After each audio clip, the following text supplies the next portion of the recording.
Sa ibang balita, bibisita po sa Africa si DMW Secretary Hans Leo Kakdak para siguruhin ang proteksyon para sa mga overseas Filipino workers o OFWs. Yan ang sentro ng balita ni Bien Manalo.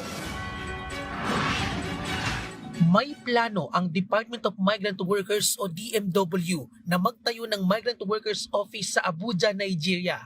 Ito ay para mapalawak at mapabilis ang paghahatid ng tulong at serbisyo sa tumataas na bilang ng mga Pilipinong nagtatrabaho sa West Africa. Hindi naman natin pinopromote ang overseas employment, but we always look out for the protection of our OFWs. So, number one dyan is yung safe and ethical recruitment. Making sure na makilala nila tayo at yung tatanggapin nilang workers doon, yung prinoseso ng DMW para maiwasan yung undocumented workers. Nakatakdang lumipad ngayong linggo patungong Nigeria at Liberia ang ilang kawani ng DMW kasama si Secretary Hans Leo Kakdaka para mas mapalalim pa ang bilateral labor relations doon.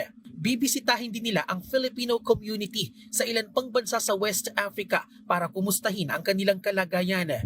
Sa huling tala ng DMW, mayroong mahigit 100 OFW sa Liberia, habang may 6,000 OFW naman sa Nigeria. Karamihan sa kanila ay nagtatrabaho bilang clerical support workers, managers at machine operators.